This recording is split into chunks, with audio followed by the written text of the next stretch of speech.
Welcome back नाज़रीन। बात की जा रही है इस वक्त सुप्रीम कोर्ट का जो फैसला एक तरफ है, दूसरी तरफ हम एमक्यूएम की जो जमात है उसकी बात करते नज़र आ रहे हैं।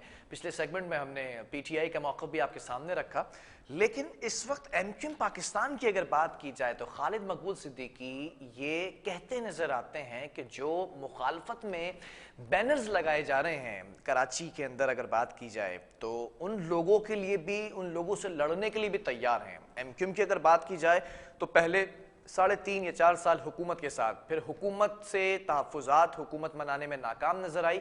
उसके बाद हमने देखा कि अपोजिशन की मुतअद्दिद बार कोशिशों के बाद अपोजिशन के साथ जाकर उन्होंने इश्तिराक किया। अब ये फैसला जो आया है उसके बाद इजलास बुलाया जाएगा, इजलास के बाद वोटिंग होगी। अब देखना ये है कि एमक्यूएम की विन विन सिचुएशन है या फिर ये फैसला जो हुकूमत से उठकर इत्तेहादियों के अपोजिशन के पास जाकर इत्तेहाद करना था, ये बेसू साबित होगा। इसी पर बात कर लेते हैं। Member of provincial assembly MQM Pakistan की जानिब से राबिया माजिद साहिबा हमें ज्वाइन कर चुकी हैं। राबिया साहिबा, बहुत शुक्रिया आपके वक्त का। सबसे पहले जानना चाहूंगा कि इस वक्त एमक्यूएम को खदशात क्या हैं कि एमक्यूएम का जो फैसला था हुकूमत से उठकर अपोजिशन की तरफ जाने का, फिर हमने देखा कि असेंबलीज डिसॉल्व कर दी गई, एमक्यूएम के ऊपर बड़ी तनकीद की जाती रही।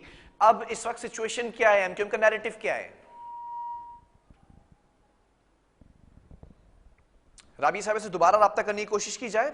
प्रोग्राम के अंदर मौजूद मेहमान जो बैठते हैं, member of provincial assemblies, national assemblies, तो उनका मौक़िफ़ पार्टी का ही मौक़िफ़ होता है। वो नैरेटिव यहाँ पर उसी पार्टी का नैरेटिव बताते हैं जिस पार्टी से उनका ताल्लुक होता है। अब सवाल ये पैदा होता है कि एमक्यूएम का इस वक्त मौक़िफ़ क्या है। सबसे पहले हमने बात की थी 3.5-4 साल के अरसे तक मेरे इस प्रोग्राम के अंदर मुख्तलिफ एमक्यूएम के रहनुमा बैठे और ये कहते दिखाई दिए कि हम हुकूमत के साथ हैं, लेकिन अज़ल से अबद तक नहीं है। कोई अगर बात नहीं मानी जाएगी, तहफ़्फ़ुज़ात अगर दूर नहीं किए जाएंगे, जो MOU साइन कराया गया था उस MOU पर अगर पूरी तरह अमल नहीं किया जाएगा तो शायद हम उठकर अलग खड़े हो जाएंगे। फिर हमने देखा PDM की बात की जाए, अपोजिशन जमातों की बात की जाए, वो मुत्तहिद नजर आए बारहा और टूटते नजर आए, बिखरते नजर आए, फिर उठ के खड़े हो जाते थे। इस बार जो तहरीक चलाई गई, अदम एतमाद की तहरीक, और फिर उससे पहले ही हम देखते हैं कि वो तहरीक कलअदम करार दी गई। फिर उसके बाद हमने देखा कि वो असेंबलीज को डिसॉल्व किया गया। फिर उसके बाद हमने देखा कि सोमो टू एक्शन लिया गया सुप्रीम कोर्ट की जानिब से, chief justice of supreme court of Pakistan की जानिब से। फिर आज फैसला सुनाया गया है, कल इजलास बुलाया गया है, फिर उसके बाद वोटिंग होगी। इस तमाम सिनेरियो के अंदर अगर एमक्यूएम की बात की जाए तो एमक्यूएम पाकिस्तान इस वक्त कहां पर खड़ी दिखाई देती है? एमक्यूएम पाकिस्तान की अगर बात की जाए तो इत्तेहादी थे हुकूमत के, अब इत्तेहादी हैं अपोजिशन जमातों के।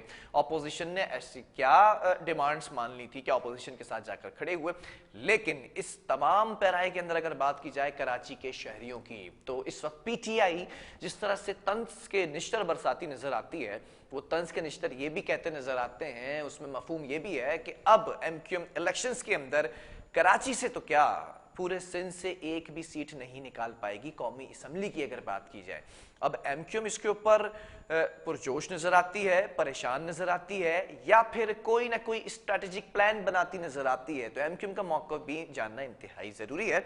और हलीम आदिल शेख की अगर बात की जाए, सिंध असम्बली के जो अपोजिशन लीडर हैं, वो ये कहते नजर आते हैं, मैं उनके स्टेटमेंट्स मेरे सामने रखे हुए हैं, इस पर जो है वो बात करना जरूरी समझूंगा कि जो सियासी सूरत हाल है, एमक्यूएम का मकरू चेहरा बेनकाब हो चुका है। काफी नाराज हैं पीटीआई, जो 3.5 साल तक दोस्त बने रहे, मेरे इस प्रोग्राम के अंदर भाईचारगी का मुजाहरा करते रहे, आज वो एक दूसरे पर तंज के निशाने बरसाते हैं। हम एक कमर्शियल ब्रेक लेंगे, शॉर्ट ब्रेक, उसके बाद आकर इसको कंटिन्यू करेंगे।